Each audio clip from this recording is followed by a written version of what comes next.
Brother good morning. Good morning sister. Om சாந்தி. ஓம் சாந்தி. குசி குசியா இருக்கீங்களா? இருக்கும் பிரதர். நீங்க நல்லா இருக்கீங்களா? நானும் குசி குசியா இருக்கேன் சிஸ்டர். சரி சரி. இங்க அம்மா வீட்டுக்கு வந்தேன், அதான் கொஞ்சம் போன் அட்டன் பண்ண லேட் ஆயிடுச்சு. ஓகே சிஸ்டர், பரவாயில்ல. சரி பிரதர், அப்பாவோட மகா வாக்கியங்களுக்கு எப்போ? இதற்கான தேதி 16/5/2025. 16/5/2025 காலை முரளி பாப்தாதா மதுபன். ஓம் சாந்தி. இனிமையான குழந்தைகளே, உங்களுடைய அன்பு பாபாவிடம் உள்ளது என்றால் உங்களுக்கு எல்லையற்ற ஆஸ்தி கிடைக்கின்றது. என்னுடைய பாபா என்று நீங்கள் அன்போடு சொல்கின்றீர்கள். வெல்கம் டு மேரா பாபா. இன்னைக்கு அப்பா தலைப்பு கொடுத்துருக்காங்க. நீங்க அன்போடு தந்தையை நினைவு செய்றீங்க. எதுக்காக அப்படின்னா, எல்லையற்ற தந்தையிடமிருந்து எல்லையற்ற ஆஸ்தி கிடைக்குது உங்களுக்கு. அதனால உங்களுக்கு உங்களுடைய அன்பு ஒரு பாபாவிடம் உள்ளது அப்படின்னு சொல்லியிருக்காரு. மேரா பாபா அப்படின்னு சொல்ற அந்த வார்த்தையில அனைத்து பொக்கிஷங்களும் இருக்குது அப்படின்னு புரிய வச்சிருக்காரு. Okay sister.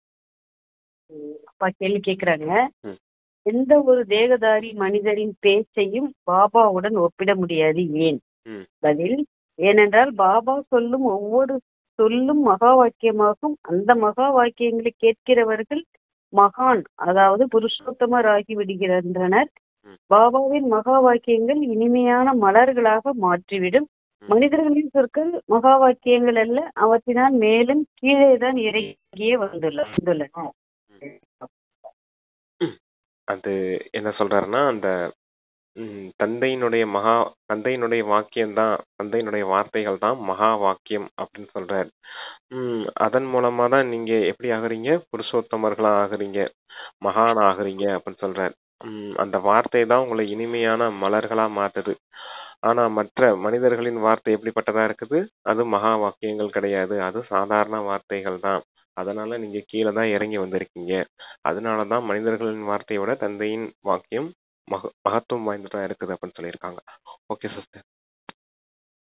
பாடல், இந்த உலகம் மாறினாலும் நான் நிலையாக இருப்பேன்.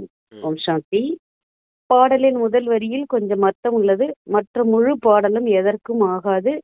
எப்படி கீதையில் பகவான் வாக்கு மன்மனா பவ மத்தியாஜி பவ என்ற வார்த்தைகள் சரியாக உள்ளனவோ, அதுபோல இது மாவில் சிறிதளவு உப்பு சேர்ப்பது போல என சொல்லப்படுகின்றது. இப்போது பகவான் என சொல்லப்படுபவர் யார்? இதையோ குழந்தைகள் நல்லபடியாக அறிந்து கொண்டனர். உலகம் மாறினாலும் நான் மாற மாட்டேன் அப்படிங்கிற அந்த பாடல்ல அந்த வரி மட்டும் தான் நல்லா இருக்குது. மற்ற அந்த பாடல்ல இருக்க எந்த வரியுமே உதவாதது அப்படின்னு சொல்றாரு. மாவுல உப்பு கலந்தது போல, எப்படி கீதையில மன்மனா பவ மத்தியாஜி பவா நஷ்ட மோகா ஸ்மிருதி ஸ்வரூபம் அப்படிங்கிற அந்த வார்த்தையெல்லாம் கரெக்டா இருக்குது. ஆனா அதற்கான அர்த்தங்கள்லாம் யாருக்கு எதுவும் புரியாது. அதே போல ஏதோ உப்பு அளவுக்கு இந்த பாடல்ல இந்த ஒரே ஒரு வரி மட்டும் நல்லா இருக்குது அப்படின்னு சொல்லியிருக்காரு. ஓகே சிஸ்டர், சரி வாசி.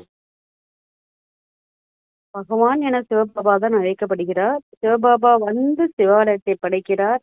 எங்கே வருகிறார்? வேஷ்யாலயத்தில், அசுத்த விகாரி உலகத்தில் தாமே வந்து சொல்கிறார்.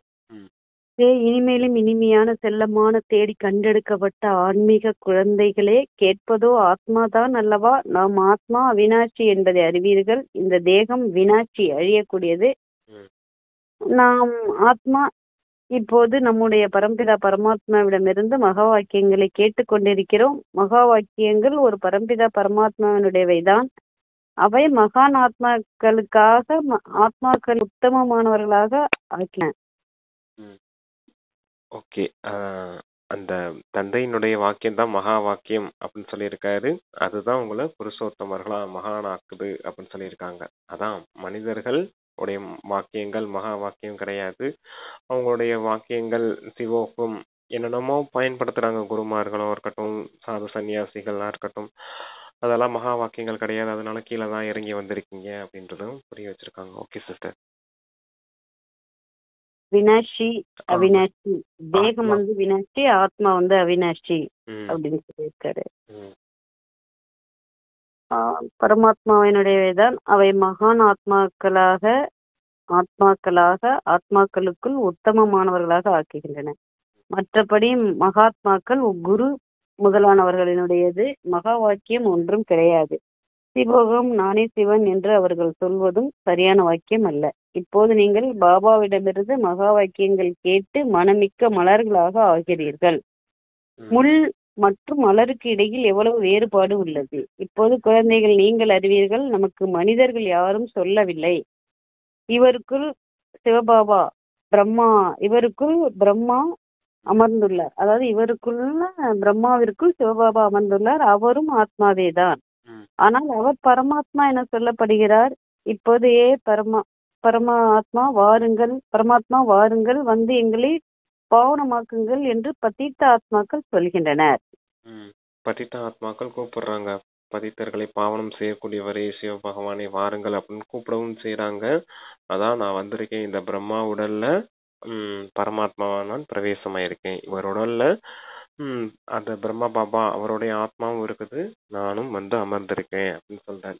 வந்து என்ன காரியம் செய்யறேன், தூய்மையற்றவர்களை தூய்மையாக்கக்கூடிய காரியம் செய்யறேன் அப்படின்றது சொல்லியிருக்காங்க. Okay sir.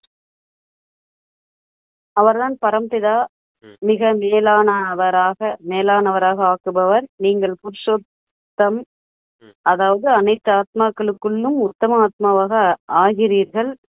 அவர்கள் தேவதைகள் பரம்பிதா என்ற சொல் மிக இனிமையானது, சர்வவியாபி என சொல்லி விடுகின்றனர் என்றால் இனிமை வருவதில்லை.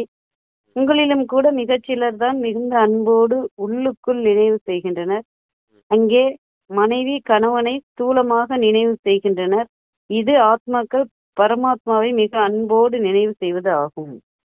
அங்க எப்படி மனைவி கணவனை அன்போடு நினைவு செய்யறாங்க, அதே போலதான் இங்க ஆத்மாக்களான நீங்க பரமாத்மா தந்தையை அன்போடு நினைவு செய்யணும் அப்படின்றத சொல்றார். அங்க தேக ரீதியான ஒரு அன்பு இருக்குது, அதனால அவங்க நினைவு செய்யறாங்க. இங்க ஆத்ம ரீதியான அன்பு. அந்த தேக ரீதியான நினைவு செய்யறதுனால, தேகதாரிகளை நினைவு செய்யறதுனால உங்களுக்கு சொர்க்கத்தின் ஆஸ்தியோ இளவரசன் இளவரசியாவோ ஆக போறீங்களா என்ன? ஆனா தந்தையை நினைக்கிறதுனால பாருங்க, தூய்மையாகிறீங்க, சொர்க்கத்தின் ஆஸ்தி கிடைக்குது, இளவரசன் இளவரசி ஆக போறீங்க. அப்ப அந்த தந்தை எந்த அளவுக்கு அன்போடு நினைக்கணும் அப்படிங்கறத கவனம் வச்சுக்கோங்க அப்படின்னு சொல்லியிருக்கோம். ஓகே. பக்தி மார்க்கத்தில் இவ்வளவு அன்போடு பூஜை செய்ய முடியாது. அந்த அன்பு இருப்பதில்லை. தந்தையை அறிந்து கொள்ளவே இல்லை எனும் போது எப்படி அன்பு இருக்கும்?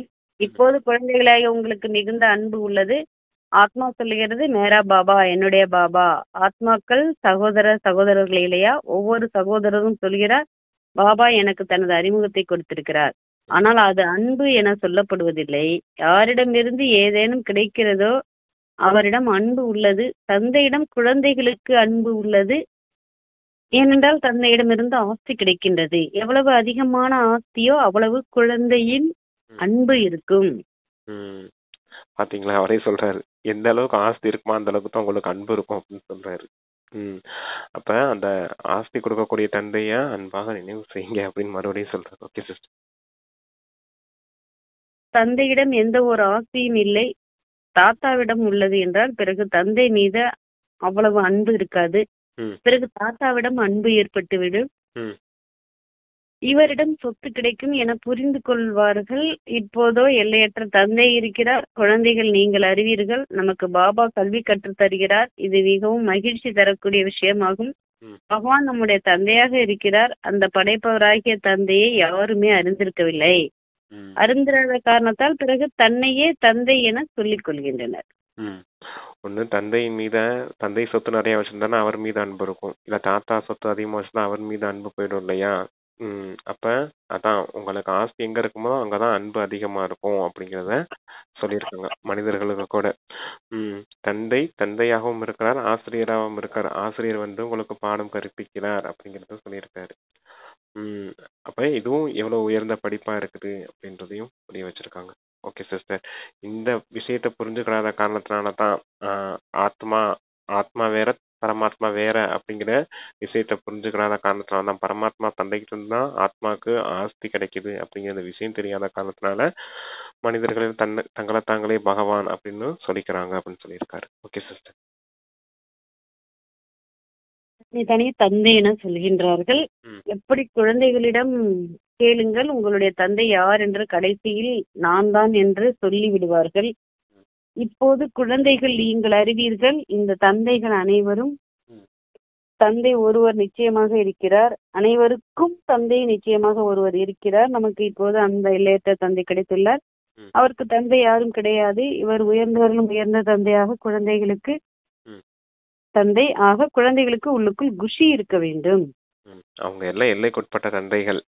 தேக ரீதியா இருக்கக்கூடிய தந்தைகள் எல்லாமே இவர் எல்லையற்ற தந்தை அப்படின்னு சொல்லியிருக்கார். உங்களுக்கும் உள்ளுக்குள்ள குஷி இருக்கணும் அப்படின்னு சொல்றார். யாருக்குமே கிடைக்காத ஞானம் நமக்கு கிடைச்சிருக்குது. யாராலையும் பார்க்க முடியாத பாப்பாவை நம்ம பார்த்துக்கிட்டு இருக்கோம் அப்படிங்கிறது மாதிரிலாம் குஷி உங்களுக்கு ஏற்படணும் அப்படின்னு சொல்லியிருக்காரு. அவர் என்ன காரியம் செஞ்சுட்டு இருக்காரு அப்படின்லாம் யோசிச்சு பார்க்கணும். ஆசிரியரா இருக்காரு, தூய்மையற்றவர்களை தூய்மையாக்கக்கூடியவரா இருக்காரு. எல்லா பாயிண்ட்ஸையும் சிந்தனை செஞ்சு பார்க்கணும். அப்பதான் உங்களுக்கு அந்த உள்ளுக்குள்ள அந்த குஷியெல்லாம் வரும் அப்படின்னு சொல்லியிருக்காங்க. ஓகே. அந்த யாத்திரைகளில் ம், செல்கின்றனர் என்றால் அங்கே இவ்வளவு குஷி இருக்காது. ம், ஏனென்றால் இவ்வளவு குஷி இருக்காது. ஏனென்றால் பிராப்தி எதுவும் கிடையாது. வெறுமனே தரிசனம் செய்வதற்காக செல்கின்றனர். வீணாக எவ்வளவு கஷ்டப்படுகின்றனர். ஓ கஷ்டப்படுகின்றனர். ஒன்று இந்த கால்களும் தேய்ந்தது, இன்னொன்று பணமும் செலவழிகின்றது. ம், பைசா அதிகம் செலவழிக்கின்றனர். பிராப்தி எதுவும் கிடையாது. பக்தி மார்க்கத்தில் வருமானம் கிடைக்கின்றது என்றால் ம், பாரதவாசிகள் பெரும் பணக்காரர்களாக ஆகிவிட்டிருப்பார்கள். இந்த கோவில்கள் முதலியவற்றை கட்டுவதில் கோடி கணக்கில் பணம் செலவழிக்கின்றனர். ம், உங்களுடைய சோமநாத் ஆலயம் ஒன்று மட்டும் இல்லை, எல்லா ராஜாக்களிடமும் கோவில்கள் இருந்தன. தந்தை உங்களுக்கு எவ்வளவு பணம் தந்திருந்தார்? 5000 ஆண்டுகளுக்கு முன் ம், உங்களை உலகின் எஜமானராக ஆக்கியிருந்தார். ம். பக்தினால எந்த பலனும் கிடையாது. நடந்து நடந்து பாத யாத்திரை போய் அந்த ஸ்தூல யாத்திரையெல்லாம் போய் கால் தேஞ்சதான் மிச்சம், பணம் செலவழிச்சது தான் மிச்சம் அப்படின்னு சொல்றாரு. எல்லார்கிட்டயும் கோயில் இருந்துச்சு அப்படின்னு சொல்றாரு. வெறும் சோம்நாத் கோயில் மட்டும் ஒரு உதாரணம் பாபா சொல்றாரு அப்படின்னா அந்த ஒரு கோயில் மட்டும் அந்த விக்ரமாதித்ய மகாராஜாட்ட இருந்துச்சு அப்படின்றது கிடையாது. எல்லா மகாராஜா கிட்டயும் அவங்கவுங்களுக்கான ஸ்தூலத்தை அந்த பொக்கிஷங்கள்லாம் பதுக்கி வைக்கிறதுக்காக கோயில்கள் கட்டியிருப்பாங்க தானே அப்படின்னும் பாபா சொல்லியிருக்காங்க. உங்களை 5000 வருஷத்துக்கு முன்னாடி எவ்வளவு உயர்ந்த செல்வந்தர்களா ஆக்கிட்டு போயிருந்தேன், இப்ப பாருங்க எந்த மாதிரி நிலைமைக்கு வந்திருக்கீங்க அப்படின்னு. அதான் பக்தி மார்க்கத்துல எல்லாத்தையுமே இழந்துட்டீங்க. பணத்தை இழந்துட்டீங்க, செல்வத்தை இழந்துட்டீங்க, உங்களுடைய ஆத்ம சக்தி எல்லாமே போயிடுச்சு அப்படிங்கறத சொல்றாரு. மொத்தமாவே கலைப்படைஞ்சிட்டீங்க அப்படின்னு சொல்லியிருக்காரு. Okay sister. பக்தினால ஏதாவது பிராப்தி உண்டாகுது அப்படின்னா பாரதம் இப்ப சொர்க்கமாவில இருந்திருக்கணும். பிராப்தி எதுவும் இல்லாத காரணத்தினால இந்த மாதிரி ஏழையாகி போயிருக்குது அப்படின்னு சொல்லியிருக்காரு பாரதத்தை. Okay sister. ஒரு தந்தை தான் இது போல் சொல்கிறார். 5000 ஆண்டுகளுக்கு முன் உங்களுக்கு ராஜயோகம் கற்றுக் கொடுத்து உங்களை இது போல் தேவதைகளாக ஆக்கியிருந்தார். ம், ஆக்கி இருந்தார். இப்போது நீங்கள் என்னவாக ஆகிவிட்டு இருக்கிறீர்கள்? புத்தியில் வர வேண்டும் இல்லையா? நாம் எவ்வளவு உயர்ந்தவர்களாக இருந்தோம். ம், புனர்ஜென்மம் எடுத்து எடுத்தே முற்றிலும் தரையில் வந்து விழுந்திருக்கிறோம். ம், தோழி போல் ஆக்கிவிட்டுள்ளோம். மீண்டும் இப்போது நம் பாபாவிடம் செல்கிறோம். அந்த பாபா நம்மை உலகின் எஜமானர் ஆக்குகிறார். ம், இந்த ஒரு யாத்திரையில்தான் ஆத்மாக்களுக்கு தந்தை கிடைக்கிறார். ஆகவே உள்ளுக்குள் இந்த அன்பு இருக்க வேண்டும். ம். அதான் உங்களுக்கு உள்ளுக்குள்ள அந்த அன்பு இருக்கணும். இந்த ஒரு நினைவு யாத்திரையில தான் தந்தை உங்களுக்கு கிடைக்கிறார் அப்படிங்கறத சொல்றாரு. முதல்ல தந்தை 5000 வருஷத்துக்கு முன்னாடி உங்களை வைரத்துக்கு சமமா உலகத்தின் எஜமானரா ஆக்கிட்டு போயிருந்தேன். இப்ப நீங்க சோழிக்கு சமமா ஒண்ணும் இல்லாதவர்களா போயிருக்கீங்க அப்படின்னு சொல்லியிருக்காரு. நினைவு யாத்திரை மறுபடியும் நம்ம எப்படி இந்த 84 பிறவிகளை சுற்றி வந்தோம் அப்படிங்கறத நினைவு செய்யுங்க. அப்ப ஆத்மா உணர்வுக்கு வருவீங்க. பரமாத்மா தந்தை நினைவு செய்யுங்க. மீண்டும் இந்த ஆஸ்தி திருப்பியும் உங்களுக்கு கிடைக்க போகுது அப்படிங்கிற குஷியில இருங்கன்னு சொல்லியிருக்காங்க. Okay sister. அதனால நீங்கள் இங்கே வருகிறீர்கள் என்றால் நாம் அந்த தந்தையிடம் ம், செல்கிறோம் என்று புத்தியில் இருக்க வேண்டும். அவரிடமிருந்து நமக்கு மீண்டும் உலகத்தின் ராஜ பதவி கிடைக்கின்றது. ம், அந்த தந்தை நமக்கு கல்வி கற்றுத் தருகிறார். குழந்தைகளே, தெய்வீக குணங்களை தாரணை செய்யுங்கள். ம், சர்வசக்திவான் பதித்த பாவனராகிய என்னை நினைவு செய்யுங்கள். ம், நான் கல்பமாக வந்து சொல்கிறேன். என்னை மட்டும் நினைவு செய்வீர்களானால் விகர்மங்கள் விநாசமாகும். மனதில் இது வர வேண்டும். ம், ம். தந்தை நினைவு செய்தீங்கன்னா விகர்மங்கள் விநாசமாகும் அப்படிங்கறது அந்த நினைவுல வரணும் உங்களுக்கு. அப்பதான் நீங்க அதுக்கான கவனம் கொடுப்பீங்க அப்படின்னு அதுக்காக சொல்லியிருக்காங்க. Okay sister. இதுதான் நான் கல்பமா வந்து சொல்றேன் ம், அப்படின்னு சொல்றாரு. ம், அதனால தெய்வீக குணங்களை தாரணை பண்ணுங்க. ம். இந்த ஒரு பிறவில படிச்சேன்னா அந்த படிப்புக்குரிய செல்வம் கிடைச்சிருது. நம்ம தெய்வீக குணங்களை தாரணை பண்ணா அடுத்தடுத்த 11 பிறவிக்கு நமக்கு கிடைக்குது கிடைக்குது. அப்படிங்கிற சமிக்கை கொடுக்கிறாரு அப்பா. ம். நீ நினைவு செய்வீர்களானால் விகர்மங்கள் நாசமாகும். மனதில் இது வர வேண்டும். நாம் எல்லையற்ற தந்தையிடம் வந்துள்ளோம். பாபா சொல்கிறார், நான் குப்தமாக மறைமுகமாக இருக்கிறேன். ஆத்மா சொல்கிறது, நான் குப்தமாக இருக்கிறேன். நீங்கள் புரிந்து கொண்டிருக்கிறீர்கள். நாம் போகிறோம் சிவபாபாவிடம். பிரம்மா தாதாவிடம் இணைந்திருப்பவர்களை பாப் தாதா சந்திப்பதற்காக செல்கிறோம். அவர்களால் நாம் உலகத்தின் எஜமானராக ஆகிறோம். உள்ளுக்குள் எவ்வளவு எல்லையற்ற குஷி இருக்க வேண்டும். எப்போது மதுபனுக்கு வருவதற்காக தனது வீட்டில் இருந்து வெளியில் வருகிறீர்களோ அப்போது உள்ளுக்குள் குதூகலம் அடைய வேண்டும். பாபா நமக்கு ஆன்மீக படிப்பு சொல்லித் தருவதற்காக வந்துள்ளார். நமக்கு தெய்வீக குணங்களை தாரணை செய்வதற்கான யுக்தி சொல்கிறார். வீட்டிலிருந்து வெளியில் வரும் சமயத்திலேயே உள்ளுக்குள் இந்த குஷி இருக்க வேண்டும் அப்படின்னு சொல்லியிருக்காரு. மதுபனுக்கு வாரீங்க அப்படின்னா மதுபனுக்கு வர்றதுக்கு முன்னாடி வீட்டுல இருந்து கிளம்புவீங்க இல்லையா, அப்பவே அவங்களுக்கு அந்த குஷி வரணும் அப்படின்னு சொல்றாரு.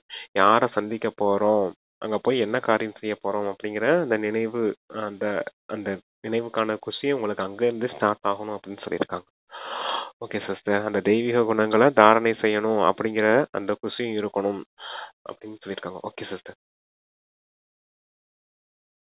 இந்த குஷி இருக்க வேண்டும். எப்படி கன்யா கணவனோடு சந்திக்கிறாள் என்றால் நகைகள் முதலியவற்றை அணிகிறார். அப்போது முகம் மலர்ந்து விடுகிறது. அந்த முகம் மலர்வது துக்கத்தை அடைவதற்காக. உங்கள் முகம் மலர்கின்றது சதா சுகம் பெறுவதற்காக. ஆக அப்படிப்பட்ட தந்தையிடம் வரும்போது எவ்வளவு குஷி இருக்க வேண்டும். இப்போது நமக்கு எல்லையற்ற தந்தை கிடைத்துள்ளார். சத்தியகத்திற்கு செல்வீர்கள், பிறகு கலை குறைந்து கொண்டே போகும். இப்போது நீங்கள் பிராமணர்கள், ஈஸ்வரிய குழந்தைகள். பகவான் அமர்ந்து படிப்பு சொல்லித் தருகிறார். அவர் நம்முடைய தந்தையாகவும் உள்ளார், ஆசிரியராகவும் உள்ளார், படிப்பிக்கிறார். பிறகு பாவனமாக்கி கூடவே அழைத்து செல்வார். நாம் ஆத்மா இப்போது இந்த ராவண ராஜ்யத்தில் இருந்து விடுபடுகிறோம். எப்படி ஒரு கன்யா கணவனை பார்த்து வராங்க அப்படின்னா எப்படி அது துக்கத்தை அடையிறதுக்கான ஒரு சுகத்தை அடையிறதுக்காக போறாங்க அப்படிங்கறத சொல்றாரு. அந்த நினைவு யாத்திரையில ஸ்தூலமா கணவன் மனைவி சேர போறாங்க அப்படின்னா அந்த மாதிரி விஷயம் துக்கத்தை அடையிறதுக்காக முகமலர்ச்சி அடைகிறாங்க. ஆனா நீங்க பாருங்க, பரமாத்மா தந்தையை சந்திக்கிறதுக்காக வாரீங்க அப்படின்னா உங்களுக்கு சதா சுகம் அடைகிறதுக்காக நீங்க வாரீங்க, அந்த சந்திப்பு செய்ய போறீங்க அப்படிங்கிற அந்த குஷி இருக்கணும் அப்படின்னு சொல்லியிருந்தார். தந்தை உங்களுக்கு பதித்த பாவனரா இருக்காரு, உங்களை தூய்மையாக்குறதுக்காகவே வந்திருக்கார். இந்த ராவண ராஜ்யத்துல இருந்து உங்களை விடுவிச்சு உங்களை ராமராஜ்யத்துக்கு, சாந்தி தாமம் மற்றும் சுகதாமத்துக்கு அழைச்சிட்டு போறதுக்காக வந்திருக்கேன் அப்படிங்கறத சொல்லியிருக்காங்க. Okay sister. இப்போது இந்த ராவண ராஜ்யத்திலிருந்து விடுபடுகிறோம். உள்ளுக்குள் அளவற்ற குஷி இருக்க வேண்டும். பாபா உலகத்தின் எஜமானராக ஆக்குகின்றார் என்றால் படிப்பை எவ்வளவு நன்றாக படிக்க வேண்டும். மாணவர்கள் நல்லபடியாக படிக்கின்றனர் என்றால் நல்ல மார்க் வாங்கி பாஸ் ஆவார்கள். குழந்தைகள் சொல்கின்றனர், பாபா நாங்கள் ஸ்ரீமநாராயணனாக ஆவோம் என்று. இதுதான் சத்யநாராயணனின் கதை. அதாவது நரனிலிருந்து நாராயணன் ஆவதற்கு கதை. அந்த பொய்யான கதைகளை ஜென்மாந்தரமாக கேட்டே வந்திருக்கிறீர்கள். இப்போது பாபாவிடமிருந்து ஒரே ஒரு தடவை நீங்கள் உண்மையிலும் உண்மையான கதையை கேட்கிறீர்கள். அது பிறகு பக்தி மார்க்கத்தில் நடந்து வந்துள்ளது. எப்படி சிவபாபா ஜென்மம் எடுத்தார், அதை பிறகு வருடா வருடம் ஜெயந்தியாக கொண்டாடியபடியே வந்துள்ளனர். அவர் எப்போது வந்தார், என்ன செய்தார், எதுவும் தெரியாது. நல்லது, கிருஷ்ண ஜெயந்தி கொண்டாடுகின்றனர். அதான் சத்யநாராயண கதையை அவங்க சொல்றேன்னு சொல்றாங்க. ஆனா உங்களுக்கு சத்தியம்னாலே என்னன்னு தெரியாது, நாராயணன் என்றாலே யாருன்னு தெரியாது அப்படிங்கறத சொல்றாரு. சத்யநாராயண கதையை தந்தை மட்டுமே சொல்றேன் அப்படின்னு சொல்றாரு. அடுத்து சிவபகவான் சிவ ஜெயந்தி கொண்டாடுறாங்க, கிருஷ்ண ஜெயந்தி கொண்டாடுறாங்கனாலுமே வருஷம் வருஷம் பக்தி மார்க்கத்துல கொண்டாடத்தான் செய்யறாங்க. அவங்க எப்ப வந்தாங்க, என்ன காரியம் செய்தாங்க அப்படிங்கிற விஷயமும் தெரியாது யாருக்கும் அப்படின்னு சொல்லியிருக்காரு. சிவ ஜெயந்தி அப்படின்னா சிவன் எப்ப பிறப்பெடுத்தார் அப்படிங்கிற விஷயம் யாருக்கும் தெரியாதுன்னா பக்தி மார்க்கத்துல காட்டவே இல்லை. சிவனுடைய பிறப்பு, அவர் எப்பவுமே இருக்கார், நிரந்தரமானவர், யோகியா இருக்கார் அப்படிங்கிறது மாதிரி சங்கரர் தான் காமிச்சிருக்காங்களே தவிர சிவபகவானுடைய அறிமுகம் யாருக்குமே கிடையாது அப்படிங்கிறதுக்காக சொல்லியிருக்காங்க. கிருஷ்ணரையும் துவாபர யுகத்துல கொண்டுட்டு போயிட்டாங்க. அவர் சத்தியுகத்தின் இளவரசராக இருந்தவரை துவாபர யுகத்துல அதாவது போர் நடத்தினது மாதிரி, மகாபாரத யுத்தம் நடத்தினது மாதிரி எல்லாம் காமிச்சிட்டாங்க அப்படிங்கறத சொல்லியிருக்காங்க. கிருஷ்ண ஜெயந்தி கொண்டாடுகின்றனர். அவரும் எப்போது வந்தார், எப்படி வந்தார் எதுவும் தெரியாது சொல்கின்றனர். கம்சபுரியில் வருகிறார். இப்போது அவர் தூய்மையற்ற உலகத்தில் எப்படி ஜென்மம் எடுப்பார்? குழந்தைகளுக்கு எவ்வளவு புத்தி இருக்க வேண்டும். நாம் எல்லையற்ற தந்தையிடம் செல்கிறோம். அனுபவம் சொல்கின்றனர் இல்லையா? எங்களுக்கு கேட்கல சிஸ்டர். வர அம்மா குறுக்க பேசுது. அனுபவம் சொல்கின்றார் இல்லையா? எங்களுக்கு இன்னார் மூலம் புத்தியில் பதிந்தது, பாபா வந்துள்ளார் என்று. அவ்வளவுதான். அந்த அந்த நாள் தொடங்கி நாம் பாபாவைத்தான் நினைவு செய்கிறோம். எந்த நாள் முதல் சிஸ்டர்? அதாவது தந்தையிடம் செல்கிறோம், அனுபவம் சொல்கின்றனர் இல்லையா? எங்களுக்கு இன்னார் மூலம் புத்தியில் பதிந்தது, பாபா வந்துள்ளார் என்று. அவ்வளவுதான். அந்த யாராவது இன்னொருத்தர் சொல்றாங்களாம் பாபா வந்திருக்காரு உலகத்துல, அன்னைக்கு புத்தியில பதிஞ்சிச்சு, அந்த நாள்ல இருந்து நாங்க பாபாவை நினைவு செய்யறோம்னு சொல்றாங்க. Okay okay, super sister. எந்த நாள் பாபாவின் அறிமுகம் கிடைச்சிச்சோ, அவங்களுடைய அனுபவத்தை மற்றவங்க எப்ப நமக்கு சொன்னாங்களோ அப்ப அந்த நாள்ல இருந்தே பாபாவை நினைவு செய்ய ஆரம்பிச்சிட்டீங்க அப்படிங்கறத சொல்றேன். ஓகே. இந்த உங்களுடைய யாத்திரை பெரியவரிலும் பெரியவரான தந்தையிடம் வருவதற்கான யாத்திரை. பாபாவோ சைத்தன்யமாக உள்ளார், குழந்தைகளிடம் செல்லவும் செய்கிறார். சைத்தன்யமாக உள்ளார், குழந்தைகளிடம் செல்லவும் செய்கிறார். அதெல்லாம் ஜட யாத்திரைகள். இங்கோ பாபா சைத்தன்யமாக உள்ளார். எப்படி நாம் ஆத்மா பேசுகிறோம் அதுபோல் அந்த பரமாத்மா தந்தையும் பேசுகிறார். சரீரத்தின் மூலம் இந்த படிப்பு வரப்போகும் 21 பிறவிகளுக்கான சரீர நிர்வாகத்திற்காக. அது இந்த ஒரு பிறவிக்காக. இப்போது எந்த படிப்பை படிக்க வேண்டும் அல்லது எந்த தொழிலை செய்ய வேண்டும்? பாபா சொல்கிறார், இரண்டையும் செய்யுங்கள். சன்னியாசிகள் போல் வீடு வாசலை விட்டு காட்டுக்கு செல்ல வேண்டாம். இதுவோ இல்லற மார்க்கம் இல்லையா? சரீர நிர்வாகத்தையும் செய்யணும், ஆத்மாவுக்கான காரியம் பாபா கொடுத்திருக்காரு அப்படின்னா இந்த 2 காரியத்தையும் சேர்த்தே செய்யணும் அப்படின்னு சொல்றாரு. தொழில் போன்றவைகள் தேக ரீதியான தேவைகளை பூர்த்தி செய்யறதுக்காக பயன்படுத்திக்கோங்க. ஆத்ம ரீதியான காரியங்கள் எல்லாமே அடுத்து 21 பிறவிக்கான பாக்கியமா உருவாக்கிக்கோங்க அப்படின்னு சொல்றாரு. படிப்பு கூட எப்படிப்பட்ட படிப்பா இருக்குது? எல்லா படிப்பும் வக்கீல் டாக்டர் ஆகுறாங்க அப்படின்னா அது ஒரு பிறவிக்கான படிப்பு, ஒரு பிறவிக்கான பதவி பாக்கியம் கிடைக்குமே தவிர அடுத்த பிறவி எடுத்தீங்கன்னா அந்த டாக்டர் வக்கீல்னு சொல்லிக்க முடியுமா உங்களை? அப்பெல்லாம் சொல்ல முடியாது இல்லையா? ஆனா இங்க பாருங்க, தந்தை சொல்லித்தர படிப்பின் மூலமா 21 பிறவிக்கான ராஜ்ய பாக்கியத்தை அடைஞ்சிருங்க, ராஜாவாகவே மாறிடுவீங்க, அந்த ராயல் ஃபேமிலியில போயிடுவீங்க இல்லையா? அப்படிங்கிறதுக்காக இந்த படிப்பினுடைய முக்கியத்துவத்தை புரிஞ்சுக்கோங்க அப்படின்னு சொல்லி. Okay sister. படிப்புல போன பிறவியில நான் வக்கீலுக்கு படிச்சேன், இப்ப எனக்கு வக்கீலுக்கு வேலை கொடுங்க அப்படின்னு கேட்க முடியாது. இந்த படிப்புல நான் படிச்சிருக்கேன், எனக்கு 21 பிறவிக்கு எனக்கு அதுக்குரிய நம்ம யார்ட்டையும் கேட்க தேவையில்லை, கேட்காம கிடைச்சிடும் அப்படிங்கிற சமைக்கு அப்ப புரிய வைக்கிறாங்க. இருவருக்குமான படிப்பாகும். அனைவருமே படிக்க மாட்டார்கள். சிலர் நன்றாக படிப்பார்கள், சிலர் குறைவாக படிப்பார்கள். சிலருக்கு சட்டென்று உடனே புத்தியில் பதிந்துவிடும்.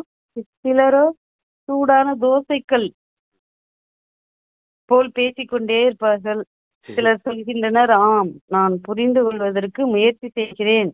சிலர் சொல்வார்கள், இதுவோ தனிமையில் புரிந்து கொள்ள வேண்டிய விஷயம், அவ்வளவுதான், பிறகு மறந்து போவார்கள். சிலருக்கு ஞானத்தின் அம்பு தைத்து விட்டால் உடனே புரிந்து கொள்வார்கள். சிலர் சொல்வார்கள், எனக்கு நேரமில்லை, அப்போது புரிந்து கொள்ளுங்கள். அவர்களுக்கு எதுவும் புத்தியில் பதியவில்லை. பாருங்கள், பிரம்மா பாபாவுக்கு உடனே புரிந்து விட்டதால் அப்போதே அனைத்தையும் விட்டு விட்டார் இல்லையா? புரிந்து கொண்டார், ராஜ்ய பதவி கிடைக்கிறது. அதற்கு முன்னால் இதெல்லாம் என்ன? நாமோ பாபாவிடமிருந்து ராஜ்யத்தை பெற வேண்டும். இப்போது பாபா சொல்கிறார், அந்த தொழில் முதலியவற்றையும் செய்யுங்கள். ஒரு வாரம் மட்டும் இதை நல்லபடியாக புரிந்து கொள்ளுங்கள். சிலர் நல்ல விதத்துல புரிஞ்சுக்கிடுவாங்க. படிக்கிறது கூட புரிஞ்சுக்கிறது கூட வித்தியாசம் எப்படி இருக்குதுன்னு பாருங்க. நல்ல விதத்துல புரிஞ்சுக்கக்கூடியவங்களும் இருப்பாங்க. சிலர் புரிஞ்சுக்கிடாம தோசைக்கல் போலவும் இருப்பாங்க அப்படின்னு சொல்றாரு. தோசைக்கல்ல சூடான தோசைக்கல்ல தண்ணி ஊத்துனோம்னா எல்லாம் எவாபரேட் ஆகி போயிடும் இல்லையா? ஆவியாகி போயிடும் இல்லையா? அது போல உங்க தலையில உங்க புத்தியில படுறக்கூடிய ஞானம் எல்லாமே மாயினுடைய லாபத்தினால அது எவாபரேட் ஆகி போயிருது, ஆவியாகி போயிருது அப்படின்னு சொல்றாரு. இதுவும் தனிமையில உட்காந்து புரிஞ்சுக்க வேண்டிய விஷயமா இருக்குது.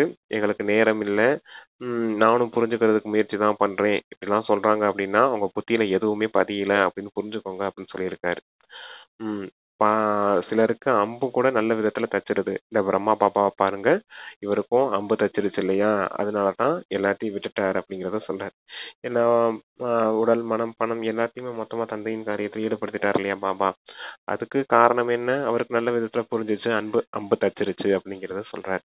அதே போல உங்களுக்கும் மற்றவர்களுக்கும் அம்பு தச்சிருச்சு அப்படின்னா தந்தையை போல நல்ல விதத்துல பிரம்ம பாபாவை போல இயக்கியத்துல நல்ல சேவை செய்வாங்க இல்லையா அப்படிங்கிறதையும் சொல்லியிருக்காங்க.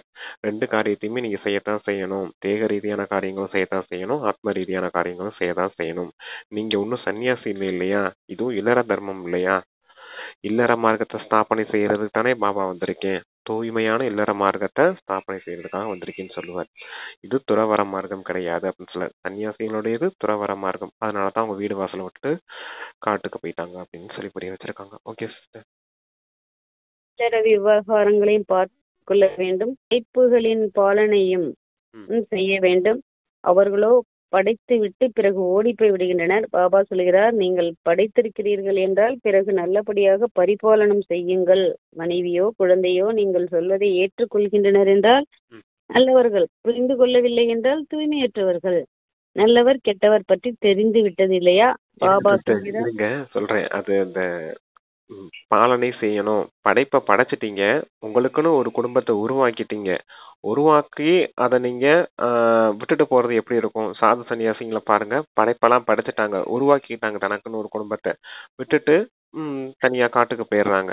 ஆனா நீங்க என்ன செய்யணும்? படைப்பை படைச்சிருக்கீங்க, அதை நீங்க பாலனையும் செய்யணும், பரிபாலனையும் செய்யணும். ஞானத்தை கொடுங்க.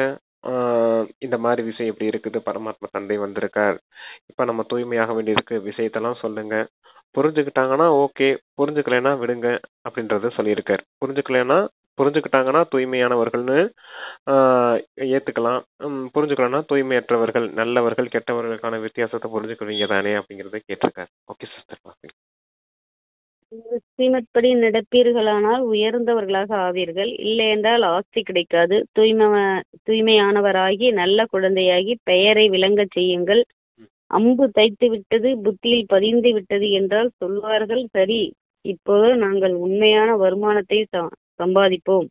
பாபா வந்துள்ளார் சிவாலயத்திற்கு அழைத்து செல்வதற்காக. ஆக சிவாலயத்திற்கு செல்வதற்காக பிறகு தகுதியுள்ளவராக ஆக வேண்டும், முயற்சி செய்ய வேண்டும். சொல்லுங்கள், இப்போது சிவபாபாவை நினைவு செய்யுங்கள். மரணம் எதிரில் உள்ளது, நன்மையோ அவர்களுக்கும் செய்ய வேண்டும். சொல்லுங்கள், இப்போது நினைவு செய்வீர்களானால் விகர்மங்கள் விநாசமாகும். இப்ப சொர்க்கத்துக்கு போகணும் அப்படின்னும் சொல்லுங்க. இந்த தந்தையை நினைவு செய்தீங்கன்னா விகர்மங்கள் விநாசமாகும், சொர்க்கத்துக்கு போகிறதுக்கு சிவாலயம் போறதுக்கான தகுதி உடையவரா ஆகணும், இந்த காரியங்கள்லாம் சொல்லுங்க அப்படிங்கறத சொல்லியிருக்காரு. மற்றவர்களையும் பாலனை செய்யணும் இல்லையா நீங்க அப்படின்னு சொல்லியிருக்காங்க. இந்த மாதிரி தூய்மையானீங்க, தந்தை நினைவுல தூய்மையானீங்க அப்படின்னா அந்த சிவாலயத்துக்கு போயிடுவீங்க, தெய்வீக குணங்களும் உங்களுக்கு இப்ப வரணும் அப்படிங்கறத சொல்லியிருக்காங்க. Okay sister. விகர்மங்கள் விநாசமாகும், நினைவு செய்தீர்களானால் விகர்மங்கள் விநாசமாகும். பெண் குழந்தைகளாகிய உங்கள் கடமை தந்தை வீடு மற்றும் மாமனார் வீட்டை உயர்த்துவது. உங்களை அழைக்கின்றனர் என்றால் உங்கள் கடமை அவர்களுக்கு நன்மை செய்வது. இரக்க மனம் உள்ளவராக ஆக வேண்டும். பதி தமோ பிரதான மனிதர்களுக்கு சதோ பிரதானம் ஆவதற்காக வழி தந்தை மாமனார் வீடுன்னு சொன்னாரே. ஆமா, 2 பேர் வீட்டையும் உயர்த்த வேண்டிய கடமை பெண் குழந்தைகளுக்கு இருக்கு. உங்களை அழைக்கின்றனர் என்றால் உங்கள் கடமை அவர்களுக்கு நன்மை செய்வது. எங்க கூப்பிட்டாலும் போங்க, அவங்களுக்கு நன்மை செய்யுங்க அப்படின்னு சொல்லியிருக்காரு. நன்மை செய்வது, இரக்க மனமுள்ளவராக ஆகி பதித்த சமோ பிரதான மனிதர்களுக்கு சதோ பிரதானம் ஆவதற்கான வழி சொல்ல வேண்டும். நீங்கள் அறிவீர்கள், ஒவ்வொரு பொருளும் புதியதிலிருந்து பழையதாக அவசியம் ஆகின்றது. நரகத்தில் அனைவரும் தூய்மை இழந்த ஆத்மாக்கள், அதனால்தான் கங்கையில் குளித்து பாவனமாவதற்காக செல்கின்றனர். முதலிலோ புரிந்து கொள்ள வேண்டும், நாம் தூய்மையற்றவர் ஆகிவிட்டோம், அதனால் பாவனமாக வேண்டும் என்று. பாபா ஆத்மாக்களுக்கு சொல்கின்றார், என்னை நினைவு செய்வீர்களானால் உங்கள் பாவங்கள் விநாசமாகும். தந்தை நினைவு செய்தாதான் பாவ கர்மங்கள் விநாசமாகும். எல்லாரும் நரகத்துல இருக்கீங்க, நரகத்துல இருக்க காரணத்தினாலதான் அவங்க பாவம் ஏறிடுச்சு, அதனால கங்கையில போய் குளிக்கணும், அப்படின்னு நினைக்கிறாங்க. ஏன்னா கங்கை தான் பதித்த பாவனி, தூய்மையற்றவர்களை தூய்மையாக்கக்கூடிய நதி அப்படின்னு நினைக்கிறாங்க. ஆனா உண்மையிலேயே அந்த நதியில குளிக்கிறதுனால எந்த ஒரு தூய்மையும் ஆக முடியாது. தந்தை நினைவுனால தான் தூய்மையாக முடியும் அப்படின்னு கம்பேரிசன் கொடுத்து புரிய வைக்கிறார். ஏன்னா தந்தை மட்டும்தான் பதித்த பாவனரா இருக்கார் அப்படிங்கிறத சொல்லியிருக்காங்க. ஓகே சிஸ்டர், உங்களுடைய காரியம் என்ன? மனிதர்கள் தமோ பிரதானமா இருக்காங்க, தமோ பிரதானமானவர்களை சத்துவ பிரதானமா ஆக்கணும் அப்படின்னு சொல்லியிருக்காங்க. ஓகே. சாது சந்நியாசிகள் அனைவருக்கும் என்னுடைய இந்த செய்தியை சொல்லுங்கள். பாபா சொல்கிறார், என்னை நினைவு செய்யுங்கள் என்று. இந்த யோக அக்னியால் அல்லது நினைவு யாத்திரை மூலம் உங்கள் கரைகள் நீங்கிக் கொண்டே போகும். நீங்கள் பவித்திரமாகி என்னிடம் வந்து விடுவீர்கள். நான் உங்கள் அனைவரையும் உடன் அழைத்து செல்வேன். எப்படி தேல் சென்று கொண்டே இருக்கும், தேலு சென்று கொண்டே இருக்கும். எங்காவது மென்மையான பொருளை பார்த்தால் கொட்டிவிடும். கல்லை எப்படி கொட்ட முடியும்? நீங்களும் பாபாவின் அறிமுகம் கொடுங்கள். இதையும் பாபா புரிய வைத்துள்ளார். அது மென்மையான பகுதினா தேல் கொட்டிடும். கடுமையான கல் போல இருந்துச்சுன்னா தேல் கொட்ட முடியாது இல்லையா அப்படின்னு சொல்றேன். ஞானத்தை தான் அப்படி சொல்றாரு அப்பா. மென்மையா இருக்காங்க அப்படின்னா உடனே புரிஞ்சுக்கிடுவாங்க. கல் போல சூடான தோசை கல் போல இருந்தாங்கன்னா எதையும் புரிஞ்சுக்க முடியாது அப்படிங்கிறதுக்காக அதை சொல்றேன். எந்த சமயத்துல அதான் நாடி பார்த்து ஞானம் கொடுங்க அப்படின்னு சொல்லுவார் இல்லையா, இந்த இடத்துல சொல்லலாமா அப்படின்னு யோசிச்சுட்டு கரெக்டா அந்த சமயத்துல ஞானம் கொடுங்க அப்படிங்கிறதுக்காக அந்த தேலோட உதாரணம் சொல்லியிருக்கேன். Okay sister. என்னுடைய பக்தர்கள் எங்கே இருக்கிறார்கள்? சிவாலயத்தில், கிருஷ்ணரின் ஆலயத்தில், லட்சுமி நாராயணர் கோவிலில் பக்தர்கள் எனக்கு பக்தி செய்து கொண்டே இருக்கின்றனர். அவர்களும் குழந்தைகள் தான் இல்லையா? என்னிடமிருந்து ராஜ்யத்தை அடைந்திருந்தனர். இப்போது பூஜைக்குரிய நிலையிலிருந்து பூஜாரிகளாக ஆகி இருக்கின்றனர். தேவதைகளின் பக்தர்கள் இல்லையா? நம்பர் 1 சிவனுக்கு செய்யப்படும் கலப்படமற்ற பக்தி. பிறகு இறங்கி இறங்கி இப்போதோ பூத பூஜை செய்து கொண்டுள்ளனர். சிவனுடைய பூஜாரிகளுக்கு புரிய வைப்பதில் சகஜமாக இருக்கும்.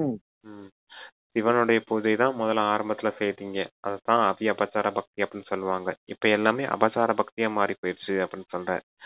ஏன்னா ஒரே ஒரு நிராகார தந்தை தான், பகவான் ஒருத்தர் தான் அப்படிங்கிற நினைவுல பூஜை செய்தீங்க. அப்புறம் தேவி தேவதைகளுக்கு பூஜை செய்தீங்க. இப்ப சாது சன்னியாசிகள் அதாவது விகாரமான மனிதர்களுக்கு கூட பூஜை செய்யறது மாதிரி ஒரு சூழ்நிலை ஆயிடுச்சு. அதான் அபச்சார பக்தி ஆயிடுச்சு அப்படிங்கறத சொல்ற. இதெல்லாம் விஷயத்தெல்லாம் சொல்லி அது சிவன் கோயில் பூசாரிகளுக்கு புரிய வைக்கிறது கூட சுலபமா இருக்கும் அப்படின்னு சொல்றாரு. Okay sister. பக்தி கூட அந்த பூத பூஜை போல ஆயிடுச்சு அப்படின்றார். அதாவது 5 பஞ்சபூதங்களால ஆன சரீரம் இல்லையா அது. தேவதைகளோட பூஜை பண்ணோம்னா கூட அவங்க தூய்மையானவர்கள், விகாரம் இல்லாதவர்கள், நிர்விகாரியா இருந்தவங்க அவங்கள பூஜை செய்யறாங்கன்னா ஓகே. சாது சன்னியாசிகள் அப்படி சொல்ல முடியாது இல்லையா. ஜென்மம் எடுத்ததே விகாரத்தால ஜென்மம் எடுத்தாங்க. பஞ்சபூதங்களான சரீரம் கூட. தூய்மையற்றவர்களை போய் பூஜை பண்ணிட்டு இருந்திருக்கோம் அப்படிங்கிறது மாதிரி சொல்லியிருக்காரு. Okay sir. சிவனுடைய பூஜாரிகளுக்கு புரிய வைப்பதில் சகஜமாக இருக்கும். இவர் ஆத்மாக்கள் அனைவரின் தந்தை சிவபாபா சொர்க்கத்தின் ஆசி தருகிறார். இப்போது பாபா சொல்கிறார், என்னை நினைவு செய்வீர்களானால் விகர்மங்கள் விநாசமாகும். நான் உங்களுக்கு வழி சொல்கிறேன். இப்போது பாபா சொல்கிறார், தூய்மையற்றவர்களை தூய்மையாக்குபவர். ஞானக்கடலாக நான் இருக்கிறேன். ஞானமும் சொல்லிக் கொண்டிருக்கிறேன். பாவனமாவதற்காக யோகமும் கற்றுத்தந்து கொண்டிருக்கிறேன். பிரம்மாவின் உடல் மூலம் செய்தியை கொடுத்து கொண்டிருக்கிறேன். என்னை நினைவு செய்யுங்கள். தங்களின் 84 பிறவிகளை நினைவு செய்யுங்கள். உங்களுக்கு பக்தர்கள் கோவில்களிலும் கும்பமேளாவிலும் கிடைப்பார்கள். அங்கே சென்று பதித்த பாவன் கங்கையா அல்லது பரமாத்மாவா என்று புரிய வைக்க முடியும். பக்தர்கள் உங்களுக்கு கோயிலையும் கிடப்பாங்க, கும்பமேளாவிலையும் கிடப்பாங்க. அப்ப அவர்களுக்கு புரிய வைக்கலாம் இல்லையா அப்படின்னு சொல்றாரு. ஏன்னா பதித்த பாவனி கங்கையா இல்ல பரமாத்மாவா அப்படின்னு கும்பமேளா அப்படின்ற இடத்துல புரிய வைக்கலாம். கோயில்ல கூட புரிய வைக்கலாம் இல்லையா அப்படின்னு சொல்றாரு. நம்மள தேவி தேவதைகளா இப்படி இருக்கவங்க யாரு அப்படின்றதையும் கேட்கலாம். இவங்க எப்படி இருந்தாங்க, இவங்களை இந்த மாதிரி நிலைமைக்கு உயர்த்தினது யாரு, நாமளும் அவங்களும் பார்க்கறதுக்கு குறைய போலதான் இருக்கோம், அவங்களுக்கு நம்மளுக்கு என்ன வித்தியாசம் அப்படின்றது மாதிரிலாம் கேள்வி கேட்டு பக்தர்களுக்கு புரிய வைக்கலாம் இல்லையா அப்படின்னு சொல்றாரு. அப்ப தந்தையை நினைவு செய்யுங்க, இந்த மாதிரி நாமளும் தேவி தேவதைகளா மாறிடலாம் அப்படின்னு அவங்களுக்கு அங்க புரிய வைக்கலாம் கோயில்ல.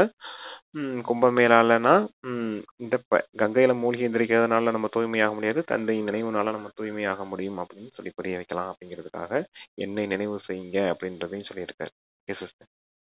இது இது எல்லாத்தையும் பிரம்மாவினுடைய உடல் மூலமா வந்து நான் அந்த செய்தியெல்லாம் தந்துட்டு இருக்கேன் அப்படிங்கிற அதையும் நினைப்பண்ணு அதை வந்து நமக்கு சமிக்கை கொடுக்கிறாரு அப்பா. அதை புரிய வைங்கன்னு சொல்றாரு. ஆக குழந்தைகளுக்கு இந்த குஷி இருக்க வேண்டும். நாம் யாரிடம் செல்கிறோம், எவ்வளவு சாதாரணமாக உள்ளார், பெருமையை காட்டவா, பெரிய மனிதராக காட்டுவதற்கு சிவபாபா என்ன செய்வார்?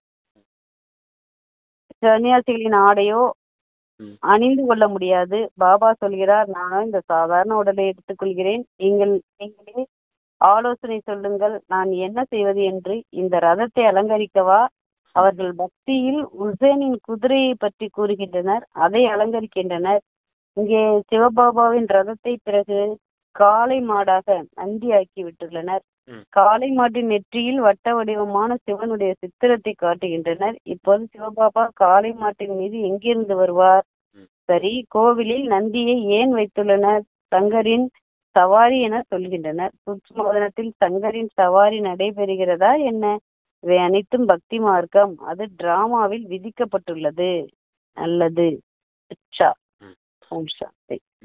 இந்த பிரம்மாவுடைய உடலை தான் நான் ஆதாரமா எடுத்திருக்கேன். ஆனா பக்தி மார்க்கத்துல என்னென்ன விஷயங்களை சொல்லிட்டாங்க அப்படிங்கறத சொல்றாரு. நந்தி நெத்தியில அந்த சிவனுடைய சித்திரத்தையும் காமிச்சிருக்காங்க. நான் என்ன நந்தியோடைய சரீரத்தையும் ஆதாரமா எடுத்திருக்கேன், இந்த பிரம்மாவுடைய சரீரத்தெல்லாம் ஆதாரமா எடுத்திருக்கேன் அப்படின்னு சொல்றாரு. அப்புறம் சங்கர் மீல கோயில்ல கூட அந்த நந்தியை படுக்க வச்சிருக்காங்க, நந்தியை காமிச்சிருக்காங்க. அப்படின்னா சங்கருடைய சவாரி இந்த நந்தி தான் அப்படிங்கறது மாதிரியும் சொல்லியிருக்காங்க. எல்லாமே பக்தி மார்க்கத்தின் விஷயமா இருக்குது, எல்லாமே டிராமால விதிக்கப்பட்டிருக்குது அப்படிங்கறதையும் சொல்லியிருக்காங்க. அதான் அது அப்புறம் ஹுசைனுடைய குதிரையை பத்தி சொல்லியிருந்தார் இல்லையா? அந்த ஹுசைனுடைய குதிரையை கூட அலங்காரம் செய்து அவங்க பூஜை செய்யக்கூடியவங்களா இருக்காங்க அப்படிங்கிறதையும் சொல்லியிருக்காரு. அப்ப இந்த சரீரத்தை நான் என்ன அலங்காரம் செய்யறதுக்காக வந்திருக்கேன் அப்படிங்கிறது மாதிரி சொல்றாரு. ஸ்தூலமான அலங்காரம் செய்யல, ஆத்மாவுக்கான அலங்காரம் செய்யறாரு பாபா. ஆத்மாவுக்கான அலங்காரம் என்ன? ஞானம், குணம், சக்தி, இந்த 3 பொருட்களால தந்தை நம்மள அலங்காரம் செய்யறார். அதை அலங்கரிக்கிறதுனாலதான் நம்ம தேவதைகளா மாறுறோம், பரித்தாவ ஆகிறோம் அப்படிங்கிறத பாபா புரிய வச்சிருக்கார். பக்தி மார்க்கத்தின் விஷயம் தனிப்பட்டதா இருக்குது, அது எல்லாமே ஸ்தூல ரீதியா தேக ரீதியா இருக்குது. தந்தை கொடுக்கக்கூடிய ஞானம் எல்லாமே ஆத்ம ரீதியா நிராகார ரீதியா ஆத்மாவுக்கான விஷயமா இருக்குது அப்படிங்கிறத புரிஞ்சுக்கோங்க. இந்த பக்தி மார்க்கத்தின் விஷயத்த ஒதுக்க வேணாம்.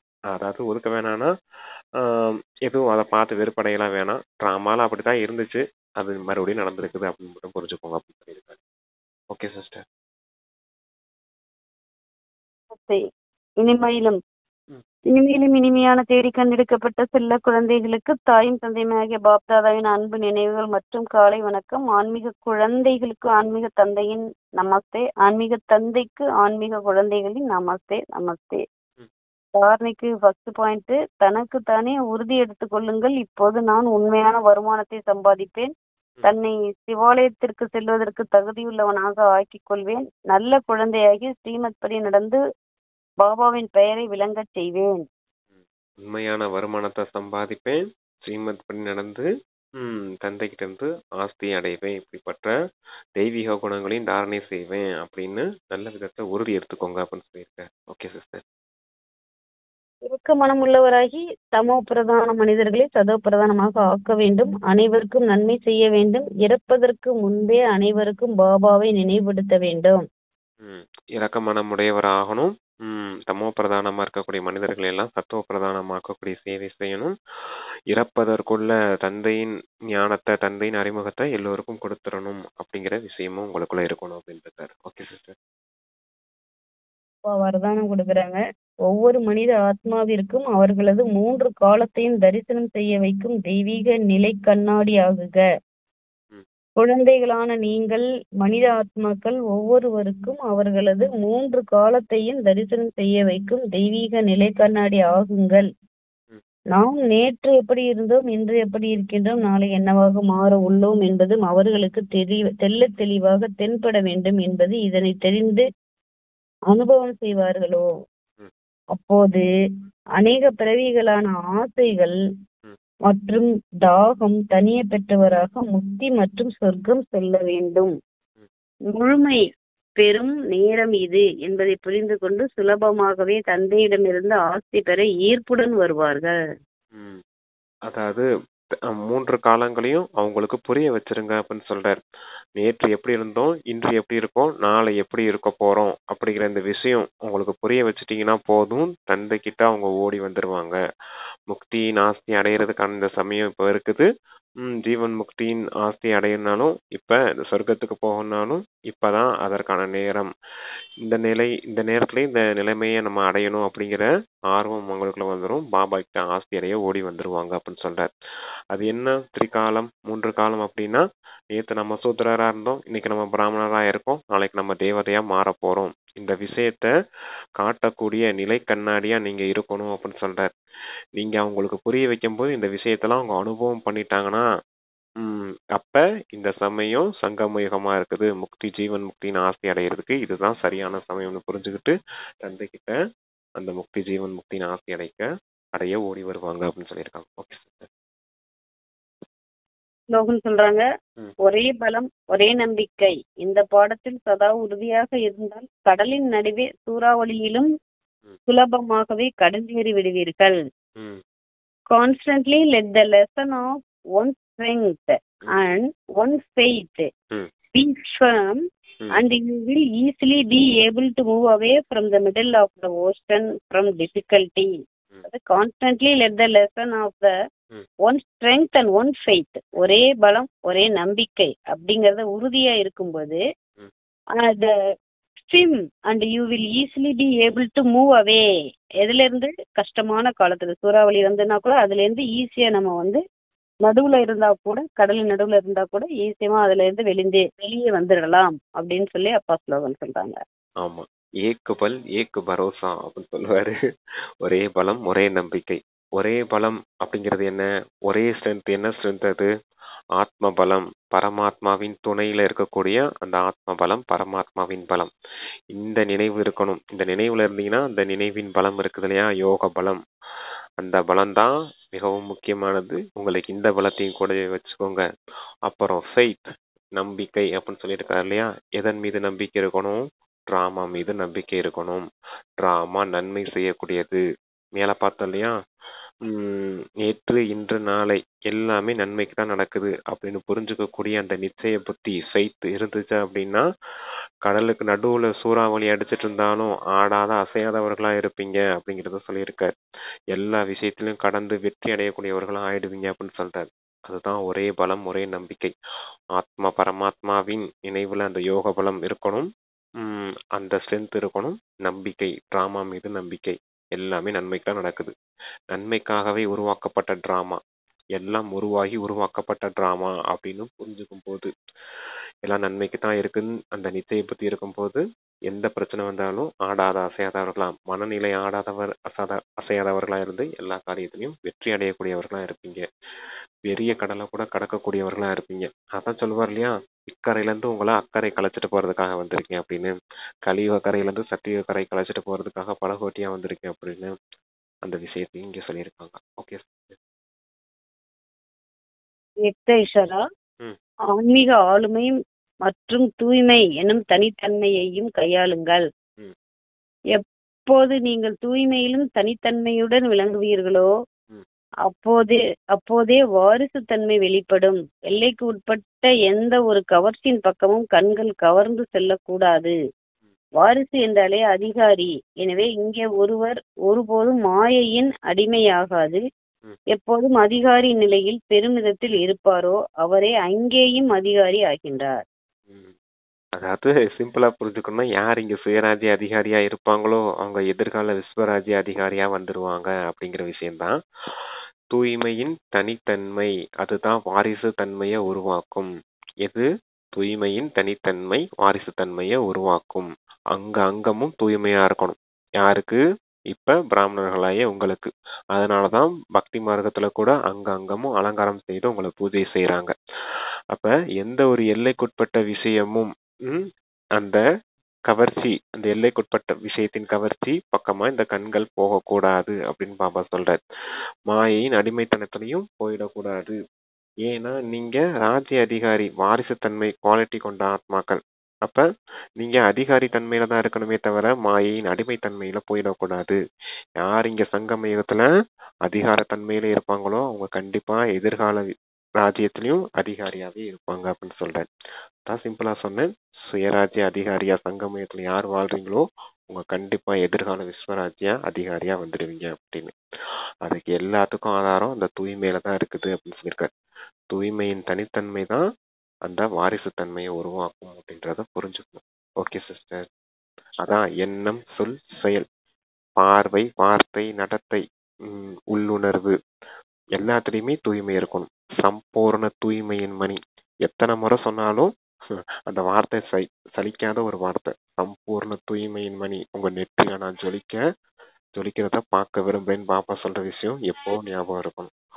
Okay sister. பாபாவுக்கு நன்றி. கேட்கும் உள்ளங்கள் அனைவருக்கும் நன்றி. Thanks brother. சாந்தி. Thank you sister. ஓம் சாந்தி. தேங்க்யூ பாபா.